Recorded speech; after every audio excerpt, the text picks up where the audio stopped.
You can use your hand or the chat, and I'll help Callie and Susan monitor the chat on their behalf. And they are recording this so that we can use it or reference it later if needed. So just know that in case that changes the way you want to participate. But with that, we are excited for this session, and I'm going to go ahead and turn it over to Susan and Callie to introduce themselves and get us started. Well, hey, everyone. I'm trying to get myself to mute on my phone here. So, okay. So welcome, everyone. I'm Susan Rayburn with the Office of Online Learning. Been here for quite a while. Been through several different LMS systems. Well, that's kind of redundant, isn't it? But so finally we're at Canvas, which is probably one of the easier LMS that we can use. I'm also here with Callie Crow. She's our new girl in the office.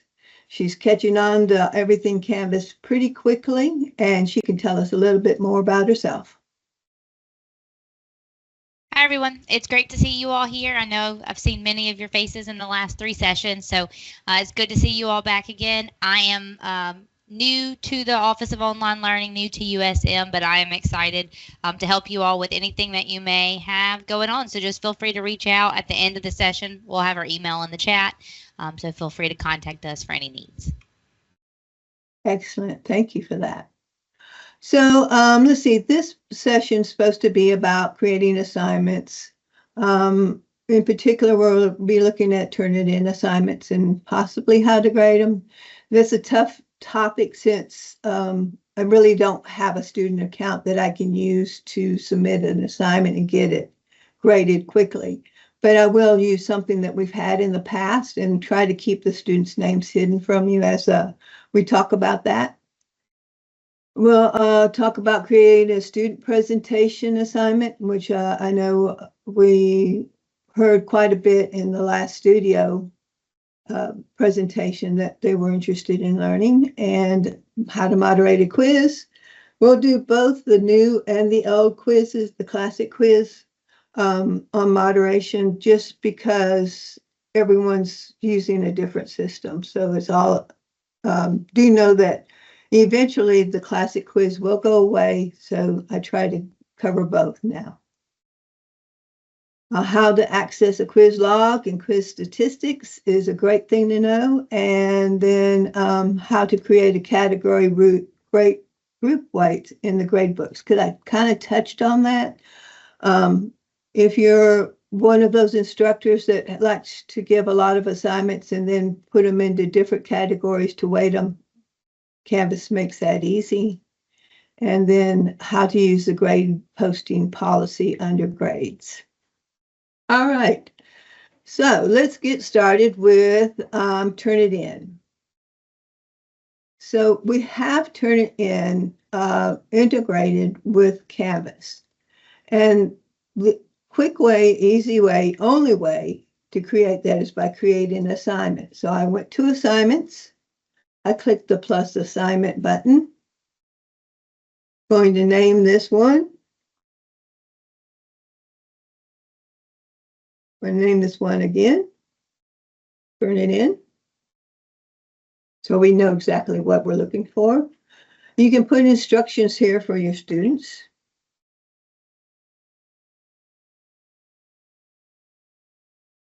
And then we decide how much that assignment's worth, as usual.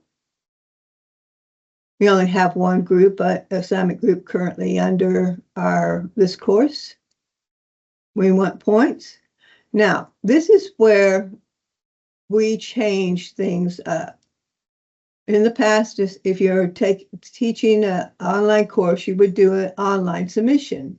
In this case, because the Turnitin tool is a separate tool from Canvas, it is not native to Canvas, we'd use the external tool. And then when we've used that, we'll have a find, which will allow us to look for that Turnitin in the list. I'm going slowly because it tends to just kind of disappear. It doesn't have a long description on it. So there's Turnitin. I click on it and select.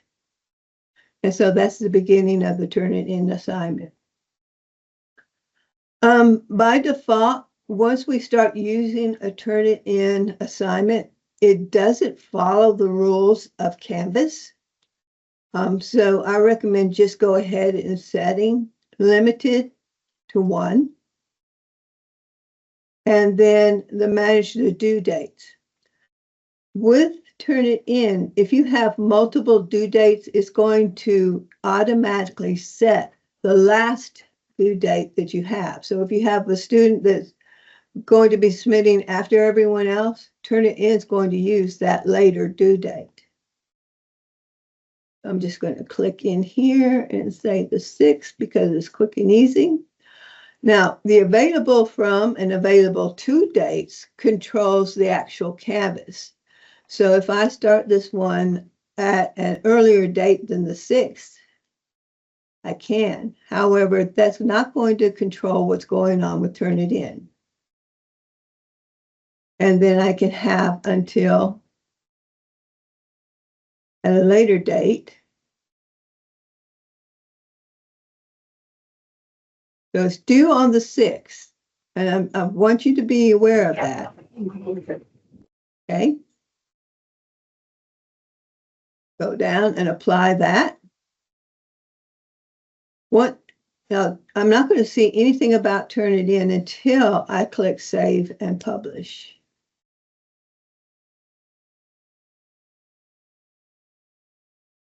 And this is what Turnitin assignments look like. It's going to be this little gray box across the top. I've got an announcement here. It's always a good idea to read them. This is a high priority message. Well, that tends to scare me, but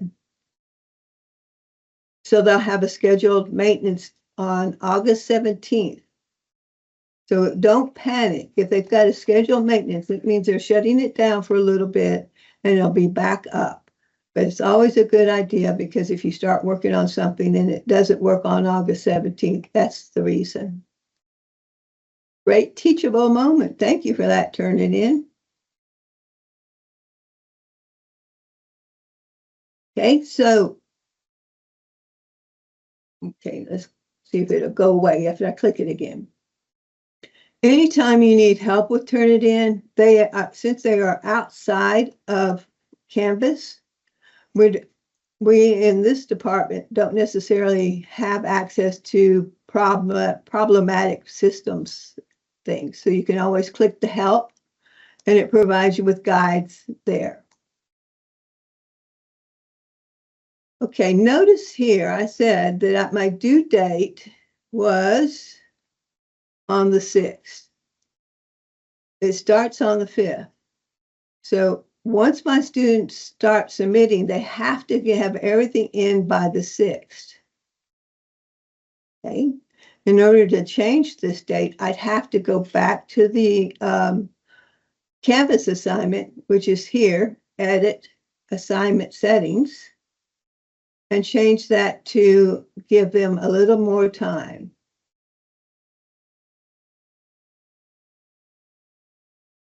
So now if I wanted to submit on the 13th, I have it open to the 13th. I'm good. So my students have from the 5th to the 13th to submit.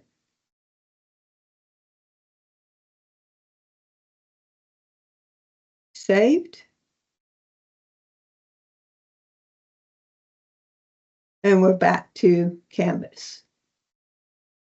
Turnitin. So I click the little gear to see what's going on with my settings, and you'll see, well, it didn't change immediately, apparently. Start date, yes. All right, yeah, due date's the 13th. Okay, so these are pretty simple instructions. You may tell them that you'd like them to submit on a Word document and what it is you want them to submit. Hopefully with the Turnitin, you've gone into pretty good detail about what you're wanting from your students because you don't want to just do it for little notes that they're making. But do understand this is where you put your instructions. You also have optional settings. So under optional settings, this is where you determine how these documents are going to be assessed. There's a standard paper repository, but you can say that you do not want to store the papers that are submitted today or for this week to that standard paper repository. It's all your choice. Allow any type of file submission. If you click that, you can get anything from a Word document to RTF to a text document submitted. Are you going to allow late submissions? Well, if you do, it'll tell you everything you need to know about the late submissions, that they can do it after the due date. Now, this is an important part because we've got the grammar and the attach a rubric, that type thing. The rubric they're talking about here is actually Turnitin-ins, and you can create Turnitin rubrics to grade these papers just by clicking this and then creating your own. This is where some people have problems. So they say, oh, but I said they could submit the papers late. But until they click this box here, that it doesn't allow them to do anything until students can resubmit up to the due date. They can submit several submissions, but they're only allowed 3 per day. So that when they get that report, they say, oh, I have to improve this, and they can resubmit the paper, or no repeats at all. This is how you determine how you're going to judge your students' papers. Allow the students to view similarity reports. Exclude bibliography materials. Exclude small sources. And then you can even choose what those small sources are. A lot of people they put in 15% as opposed to words. And then compare against what are you looking, what will Turnitin look at to see if the student has used someone else's paper. You can provide a template, so if the students are going to expected to submit something and everything's going to be the setup the same, you can upload that template so that Turnitin doesn't judge the students on that. You can save these for future reference as well. So if you want to have more than one Turnitin assignment within your course, you can save that for future use and submit. Okay, like I said, I can't really submit to this because Turnitin looks at the USM email. If there's not a USM email associated with it, then I don't have. Well, not able to submit, and as an instructor of the course, I can't submit. But I do have some previously submitted work. Let's see. This is what Turnitin looks like in the gradebook. And here, when the students submit, you'll see that you'll have these little indicators if they had a good score. And it depends on what the students say. Yellow's not going to be such a good score, so forth and so on.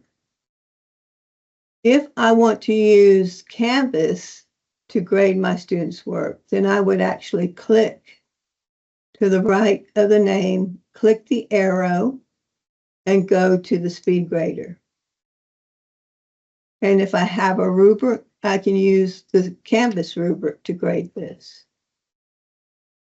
Of course, it's going to do this for me. And click out of that and see if that's it. There we go. And you can use all of Canvas tools to go through and review the document as well. Now, Turnitin also has, you go back to the course.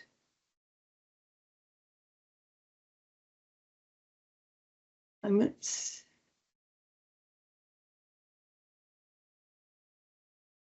think that's it. So this is the Turnitin assignment. And if you wanted to use Turnitin tools, you would click the load in a new window.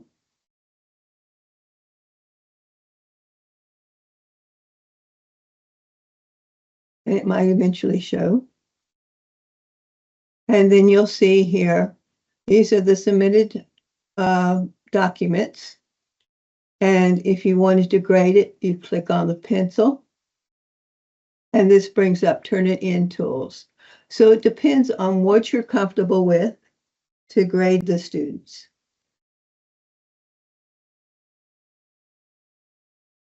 So any red flags to review would show here.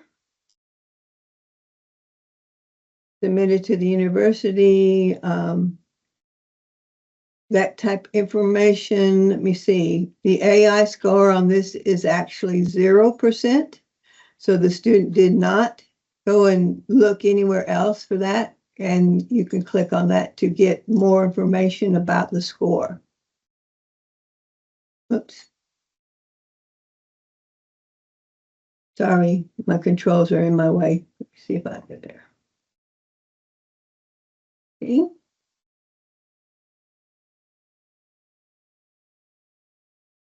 Let's go back one. Let me go back one. No, let's refresh.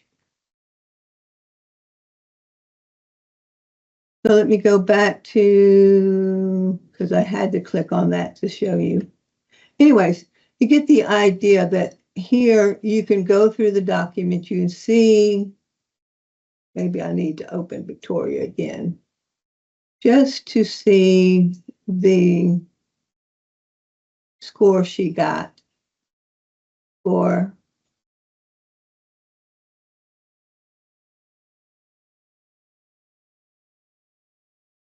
these are providing feedback and summary. Okay, so where is, it may not let me look at her score because this is a past one.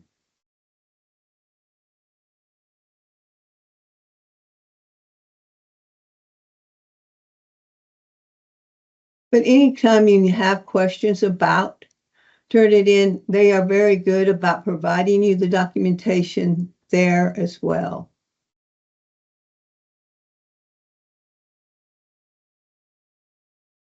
Yeah.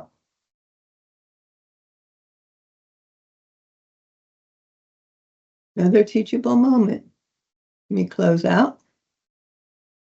And so you get the gist of how to go about creating a Turnitin assignment and yeah, there we go. And grading and viewing the results. So under our website, the online learning, we have a few resources already there for you, in which we've already got a document about printable instructions on how to create the Turnitin, because you can't really catch a whole lot in the time that I'm showing you. Let's see, how to create an assignment or a presentation. So,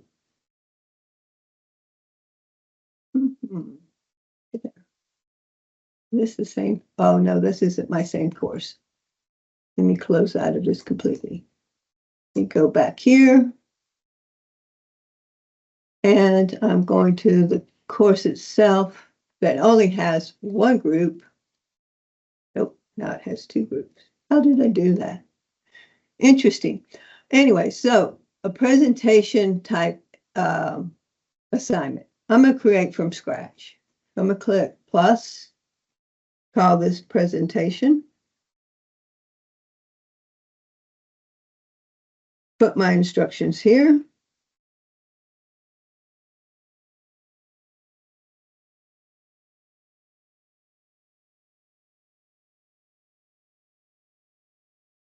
Points where it's going to live under the assignments. And on this one, we're not going to go with the external tool. We're going to go with online file upload. The reason we're doing that is because that allows us those multiple tabs to show for the students. You've got the opportunity to do the due dates. I think you've got the gist on how to do due dates. So we're going to move on to save and publish. And I'll view it as a student. Start the assignment. And so this is where you'll see that you've got the studio. If you want your students to submit something as a video, I highly recommend that we first get them started adding the videos to their studio. And from that point, they'll be able to have access quickly and easily to their studio for an assignment. Is it possible to do it other ways? Yes, but we really want to guide them, because if a student were to upload a file, that video file space will count against your course storage. They can upload it to either one of these, Microsoft OneDrive or Google Drive, but it becomes a little bit difficult for you to view that video. This is the quickest and easiest way that the student has to access their video. And you notice at this point, they don't even have to go directly to Studio to add it first. They can add videos here. So they can just browse for any file that they've already created on the computer and upload it.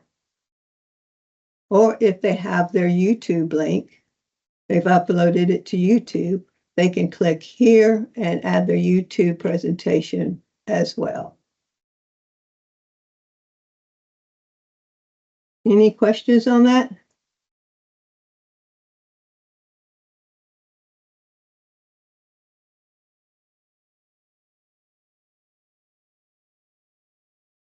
All right, rubrics. So I've got my assignment here, and I may want to add a rubric for this particular assignment.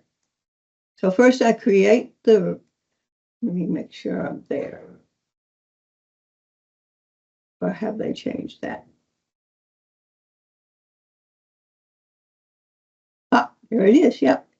So I may create a rubric on the fly here, or I can have one that's already in my rubrics library. So if I've got a rubrics library, I can pull one of these from that point to be used for my assignment. But more than likely, you'd like to learn how to create new. So I'm going to click on the plus sign.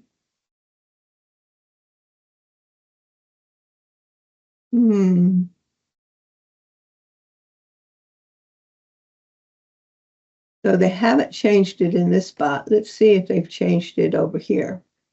There's a new way to create new rubrics, which is simply this. The new rubrics allow you to draft a new criteria or create from outcomes. So let's draft a new criteria. And let's say that the criteria is speaking skills. And you enter your description of what you mean by speaking skills. Then you can provide the description of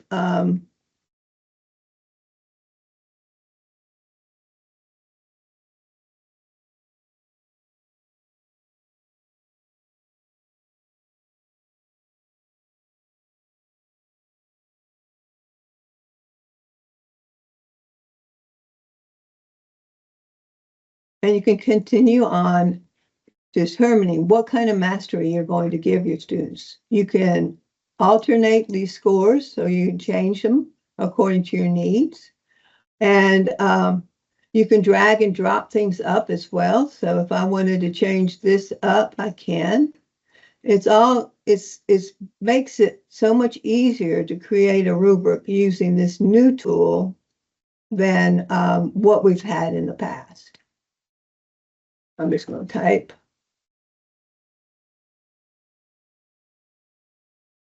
I'm going to get rid of that one. And there we go.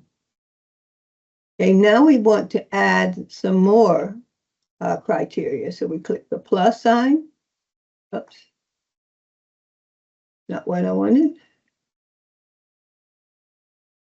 I love your made-up criteria because I think sometimes students look at that and that's what they're interpreting. They're interpreting, yes.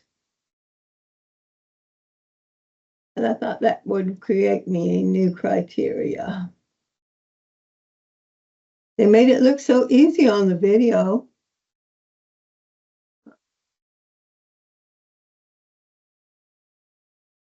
Enable point range.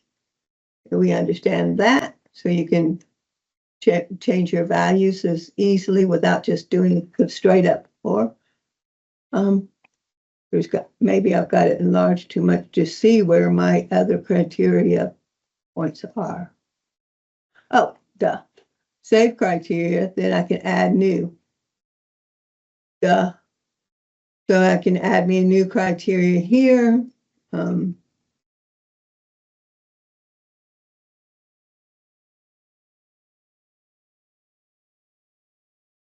If I spelled that right. Yeah, I knew it. Thank you. And so forth and so on. Okay, so once you've got all the criteria you want and you've named your rubric,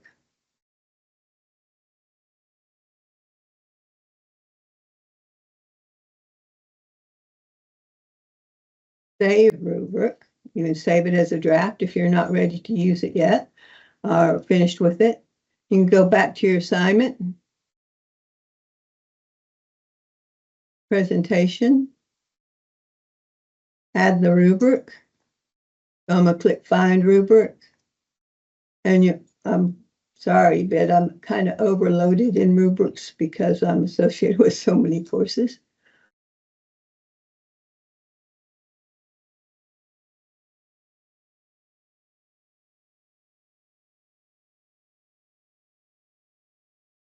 And I thought for sure I was a teacher in this course. Oh, here we go. Since I'm associated with so many courses, then I can choose the course, choose the rubric, use this rubric, and there it is, ready for me to use when I go to grade the student's presentation. So in grading the student's presentation, I would then go to SpeedGrader. There's nothing here yet. Let's see if my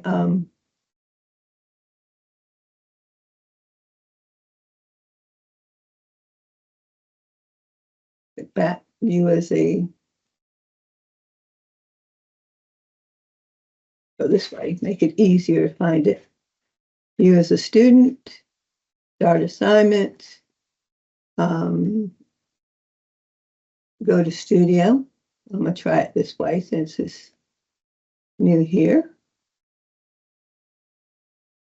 Add a video, browse form. Let's see. C, P4.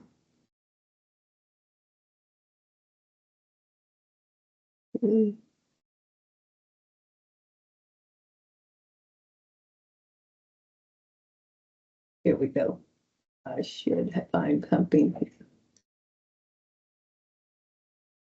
And these will come up with my, actually, I want to do it this way.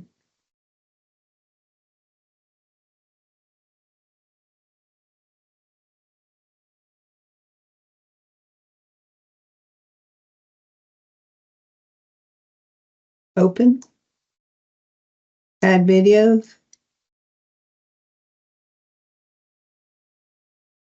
Oh, let's see. Oh, wow. That was so easy. And then once I'm ready to, that is so easy. It should be submitted. I don't see my submit button.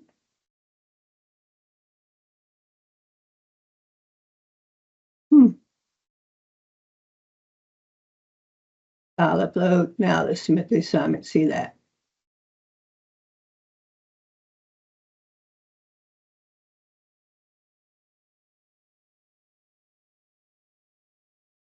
All right, so Michelle, I just made myself a liar because it doesn't seem to make it easy, does it? So I was going to ask, no, it's great that you can actually create, because one of the reasons I haven't been able to embed Canvas ones is they've been so clunky. So I've had to create my own ones in assignment directions. So students can see this as long as you post it. Oh, also, I have a question about the confetti because I've never seen that. And I hear about it all the time and students love it. But I can't, so they will see the rubric. And then when you go to Speed Grader, do you have to download it or it's embedded and I can just fill out the areas and put comments and submit? Perfect. It is. It'll have a button on the side and it says view rubric. And so it pulls it down for you. Yeah. You can and actually I can see just it in several make comments and stuff in there. You should be able to see it in several different ways too. You can see it vertically, long ways. They've got it set completely easy to use. Let's see. You see what's going on with this. And then when you have a minute, because students tell me all the time about the confetti. I've never seen it, and I think it has to be enabled, and I don't know how to do it, and I want to appease them. It's by default. It is by default. Is it all the time? All the time. So when a student submits an assignment, they'll get the confetti. And yes, it's crazy. All right. Are there different kinds, or it's confetti is the only thing? Because I've heard students say things about like pandas or what. I don't know what they're talking about. I don't know. I'd have to go look and see. I just know of the confetti, but it wouldn't surprise me if they had a panda that could go across the screen. Is that sir? Well, I ask because students have told me in the focus groups that like some of them have cried when they've been in classes where they hit submit and they didn't get confetti. And I felt really bad because I was like, am I supposed to enable the confetti? But if it's a default, then I feel less bad, but I also don't know how to check it. Yeah, the only way you can check it is to submit something as a test student. So there's my rubric that I can make comments on and use. I can view it traditionally, horizontally, or even vertically. Not quite sure what's going on, why it's not showing my studio video, but I'll find out more about that for you.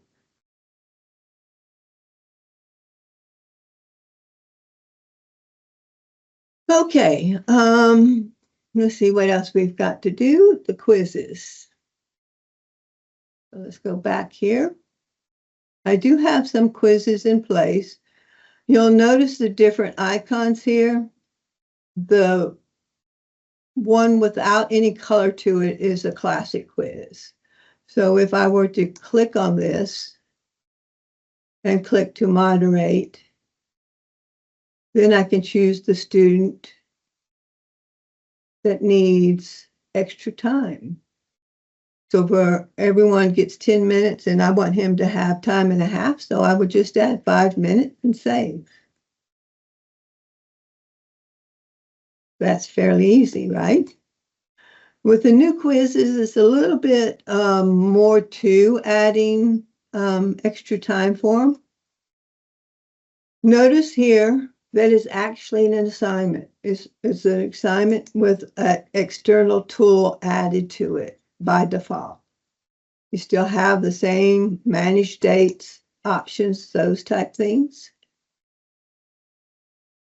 And in order to see the settings and all the other things associated with it, I would click Build.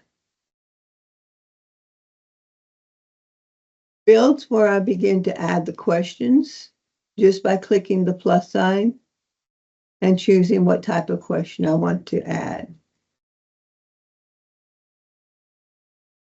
This is the title. I'm just going to do true, false.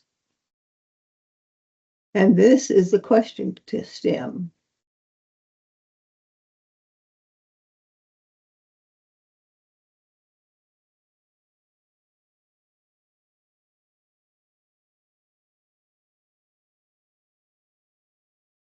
Put your questions in, we choose whether it's true or false. Options here.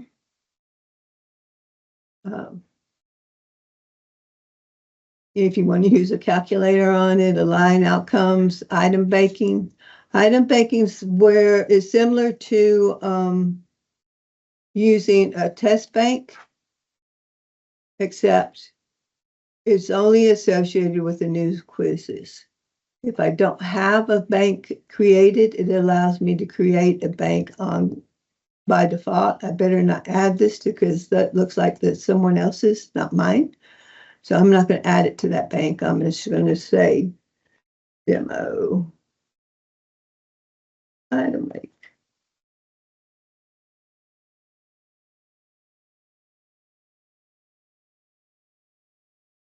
And there it is. I said I'm good to go. Nope, nope. Let's try that again. I hope I didn't put that in somebody else's.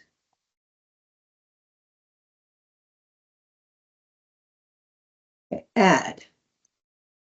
So now that question exists in the item bank, which makes it easy for me to add a bank to a quiz, randomize the questions in that bank. But pretty much all of those questions are going to have the same value.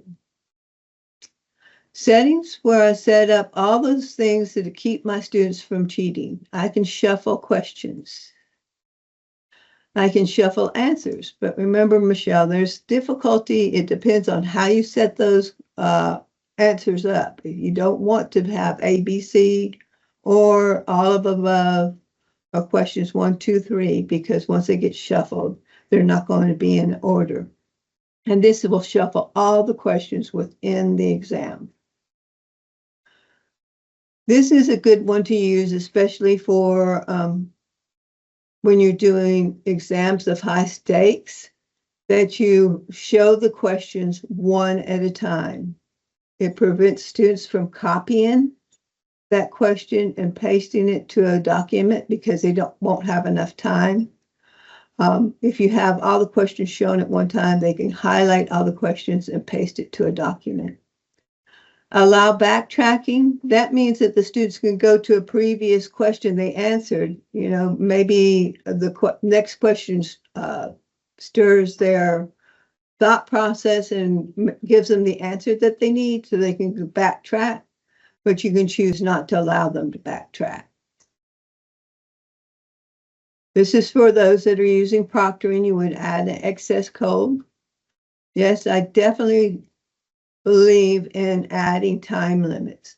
Most of the time, if it's a multiple choice question, you can get by with a minute per question, and that's kind of giving them ample time as well, because as we know, students sometimes do the multiple guess.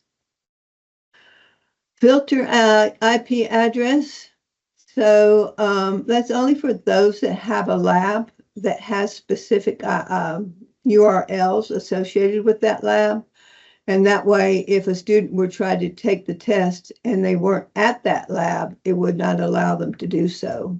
Allow calculator. Pretty good idea right here. You can choose which one you want them to have, scientific or basic. Allow clearing selection. I'm not quite sure what that means. Allow clearing selection.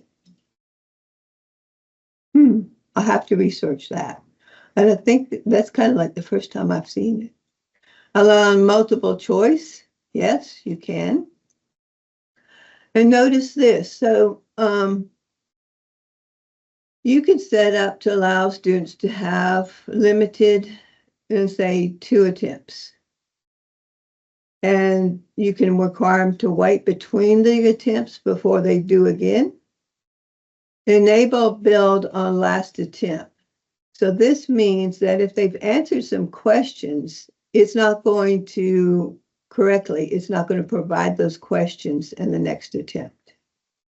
And then the allow clearing selection, what that is for, that allows them to take a 0. They can clear their selection and not select anything. So if they select one of the answers on the multiple choice and they decide, oh no, I didn't want to select any of these, they can clear the selection and not answer it if they wish. That's what that is enabling.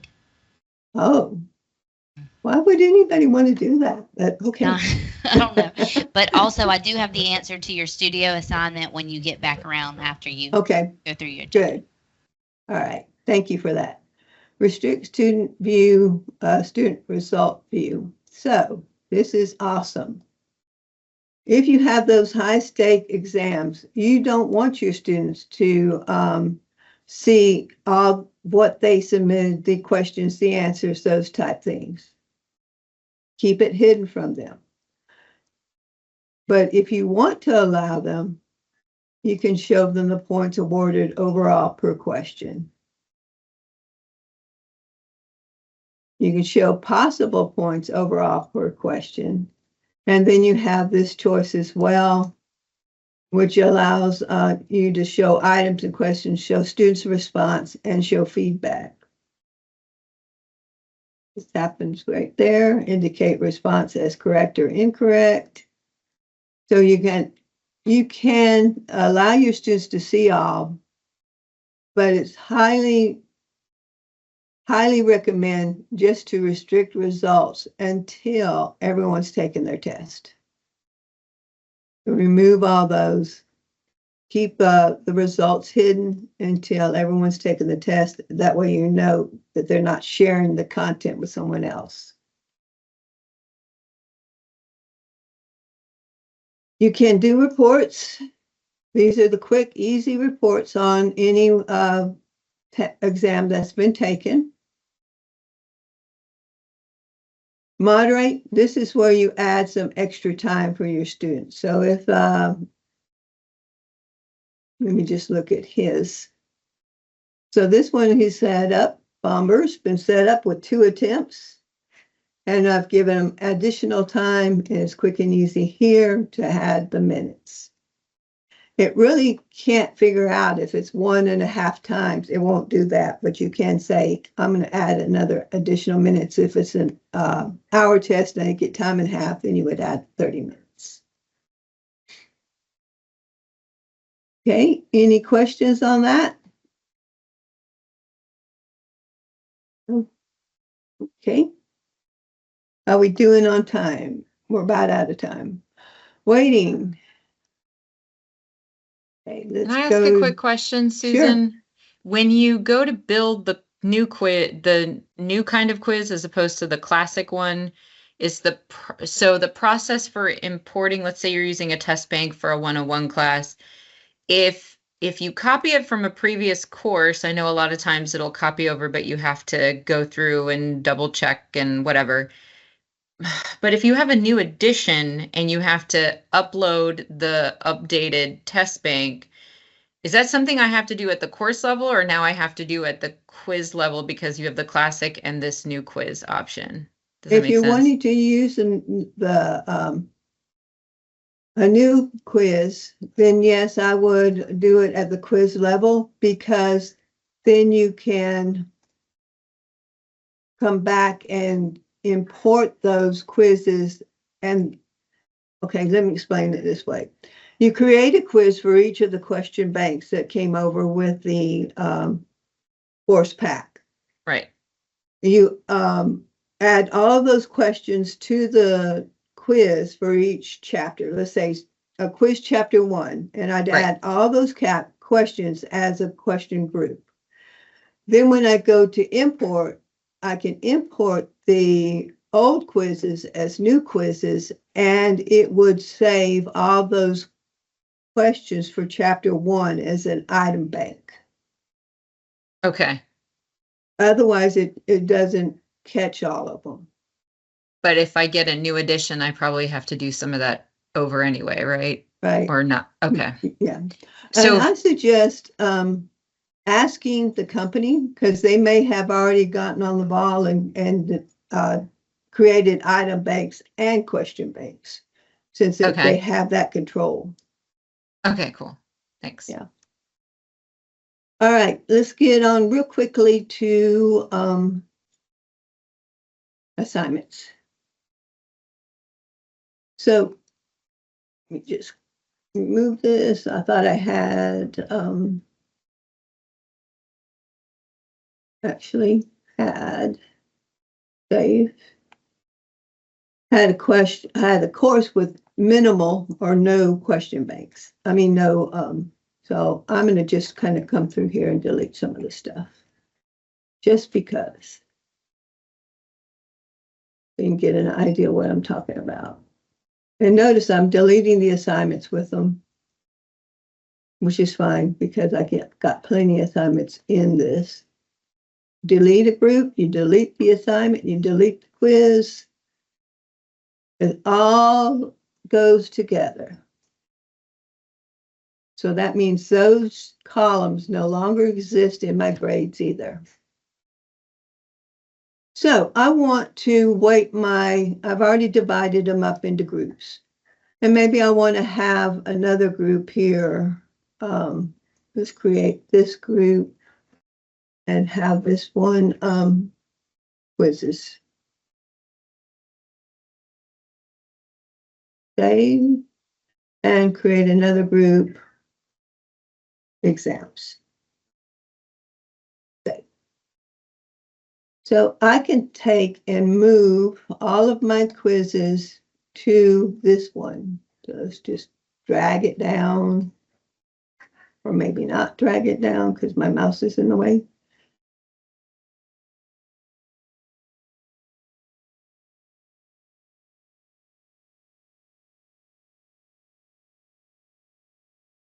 Okay. Then I have my mid-quiz. I guess that would be a high-stakes quiz. We just move it down to exams. What else would be a high-stakes thing there?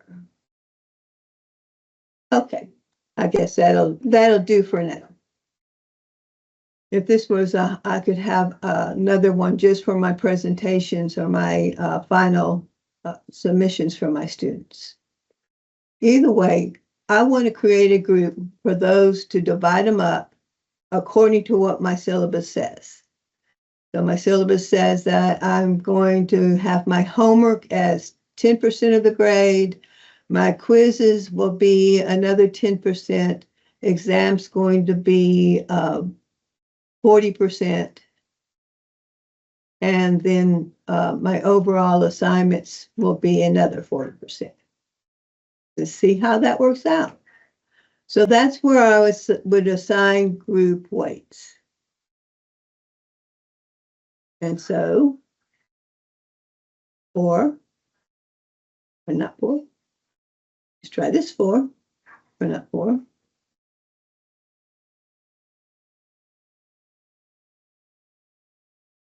I'm not quite sure what happened to my keyboard.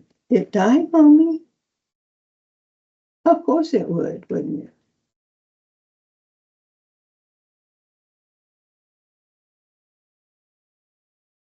No way. Let me see if it's typed over here. Nope, it's typing here. Let's cancel and try it again.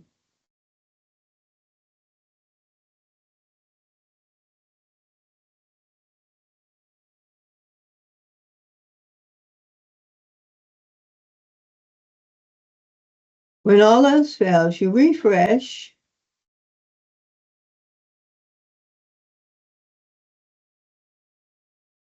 Okay. Time waits.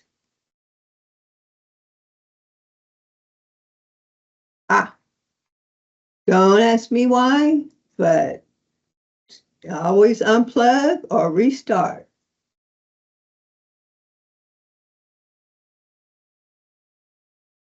Okay, so that makes 100%, right? So that's how I've got my assignments weighted. And let's say I told them that of the assignments, I will drop maybe 2 of the lowest grades. So I click the multiple dots over here on the right, click to edit, drop 2 of the lowest grades. There's some assignments that I want to keep within this. So then I choose which ones that I want to continue, add another one. And of course, I went through all the trouble of doing that, turn it in. Where'd you go? Sample, turn it in. and save. So that means it's going to drop 2 of the lowest grades except for the sample turn it in and the presentation. Susan, But- can you determine, like, could you say, hey, I wanted to drop the 2 lowest quizzes, but I don't want to do it for assignments, or is it universal? And that's why you have to put those exceptions at the end. Does that Correct. make sense? Well, it depends. If you have your assignments in a different group, then you wouldn't have to worry with it. It depends on how you've got it set up. So it's group by group, those little dots only Mhm. communicate with that like module That or okay. particular group, right? Okay, cool, thanks. This one has 3 rules, and look, I just scroll over it. It's got to drop the lowest grade, never the turn it in assignment, and never the annotations assignment. So it's quick and easy to see what you've got going on there. One more question. This is for Mhm. individual students or is it class? So Like- it's for each student submission. So if a Okay. student, right, but I mean, it would end up being class. Well, I mean, Right. a lot of Can I- times when I've done it, it's been like based on class average and I'll calculate it or I'll look at it. But if you do it by section, it does it for the individual student. So you could say, hey, individual student lowest grades for quizzes will be dropped at the end of the semester, whatever, if I make that rule. It's going to be all or nothing. And does that go into effect at the end of the semester? How does it? I So don't know if how to- if a student is all dependent on your due dates. So if a student were to submit all of these assignments but one, then by the end of the semester, if you well, okay, we'll go to grades so that you see better. But by the end of the semester, if there was no submission for that particular assignment, they would be assigned a 0, and that would be the grade that would be dropped. So it's always a good idea for any assignment that you have to automatically apply a 0 for the missing. And it's based on the due dates. So if they miss that assignment after due date, it will automatically provide that 0. And that's what is going to consider the lowest grade. Thanks. Grade posting. So if you were to hide this particular, let me just get out of that. So I've got, let's go to something where we grade manually. So if I were to set to grade posting manually, I can do that, and I can actually hide these scores. It may not let me hide anything until I get something entered.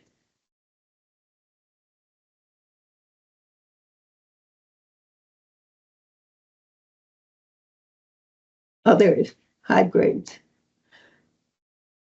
One posted. So it'll allow me to hide those grades until I choose to make them visible to my students. Yeah, right now it's fighting me because I entered a grade. Let's go with that. Okay. Now let's see what happens. Hide. Now you'll see the little I goes over this. This means that any grade I post after this point is hidden until I come back in and say, yes, you can see these grades. That way, that stops that student saying, classmate saying, oh, I got graded, and then the other one starts bothering you about, well, why haven't I been graded? So you can actually hide the grades until you're ready to post them.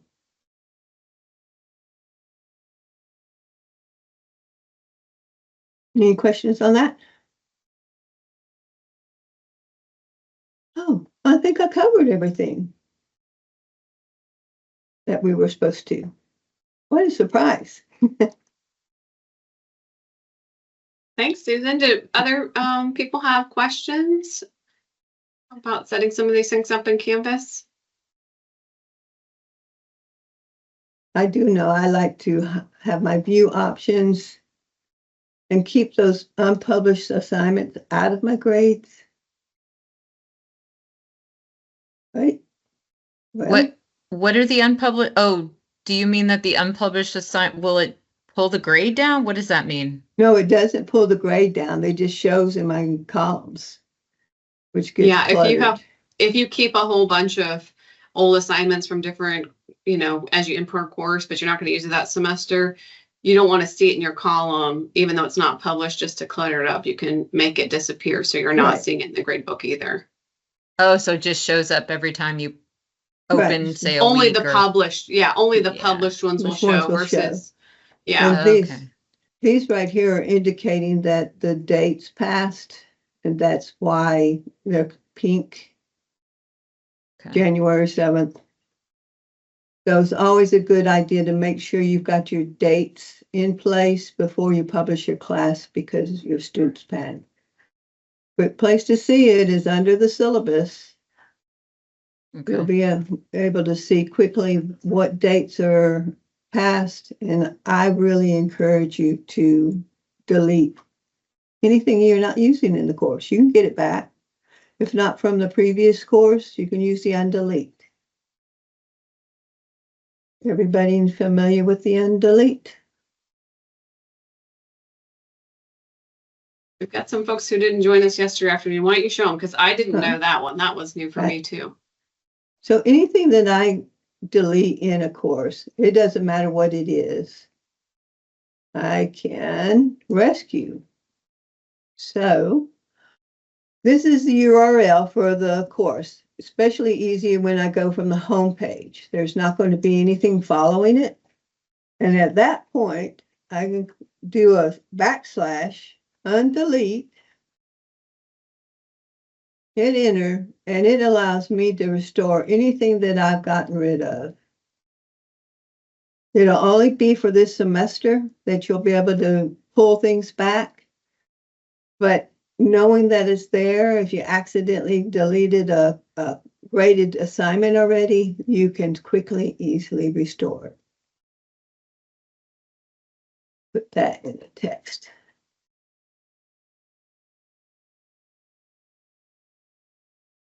Did I miss when you were going over the new quiz format, it looks a lot like the other quizzes. Are the big differences just in how it's organized and how you get to it? Because I'm just trying to wrap my head around why I would use the new quiz feature as opposed to the classic one.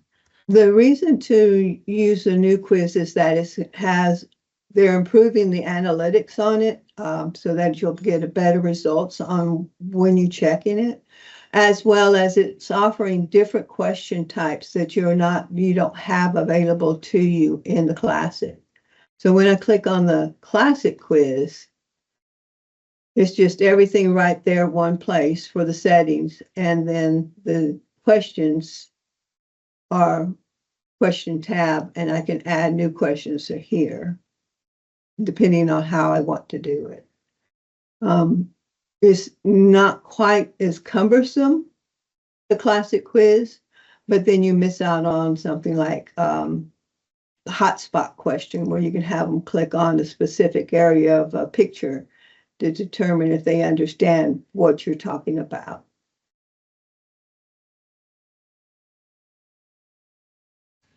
And Susan, do you want to go back to the assignments? I have the answer for your studio. Yes. So whenever you so go back through like you were going to submit that studio video. Okay.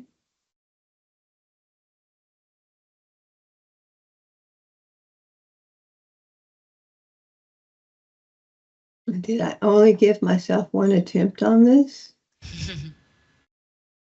Let me reset. I'll sneak it in there anyways.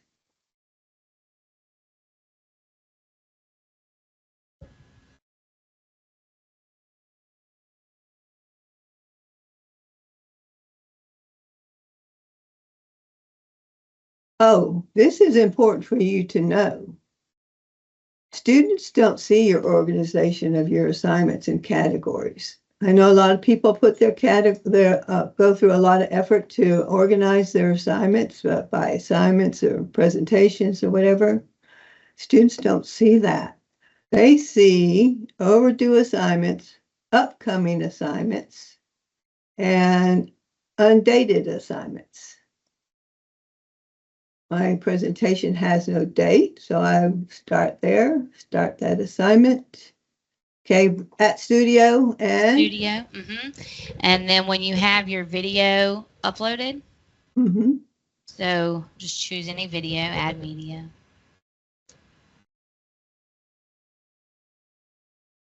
Got to go back this direction again. Okay. Open. And then once it's uploaded, you click on it. Click on the video, select. It's going to ask you if you want to embed, and then once you embed it, you can submit it. Perfect. That's one step So we need to know from that screen. for when we present this for your students. We set that up for your students. Perfect. Thank you for that, Callie. You know, you're just a blessing to me. I try. So Susan, the categories you were just talking about, so students only see them, does that mean they don't see modules organized by week, or that's different? What you're just talking about, like they don't see the weighting, or what? So a lot of people use their assignment groups. They don't even have weights to organize assignments. They don't even have a weight associated with it. They just have it. These are my quizzes. This is your homework. This is the main assignments type situation. And it takes a lot of effort to create that when you're not going to be using it for group weights type. But the students won't even see it when they organize it that way. They see overdue assignments, upcoming assignments, and undated assignments. Then they also see past due assignments. So if you're just using the groups to organize it for yourself, that's fine, but students won't ever see that when they click into assignments. Now, they will see the modules the way you have them organized. That's not a problem. So the modules will remain as you have them set up in the course, as long as you've got them published. Okay, well, that's good to know. I didn't know that. I have modules, but I kind of always assumed they could see the weight breakdown. I have it in the syllabus, but it's good to know that they can't see that. Yeah, you don't see that. Well,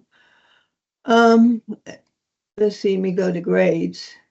They are able to see the weights there. Oh, okay. All right, got it. So they see that type of weighting system.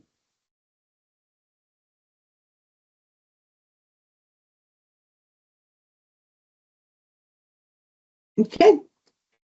I think I've answered everyone's questions. I think, and as always, you can email Callie or myself, and we will try to be as responsive as we can to answer any questions you may still have.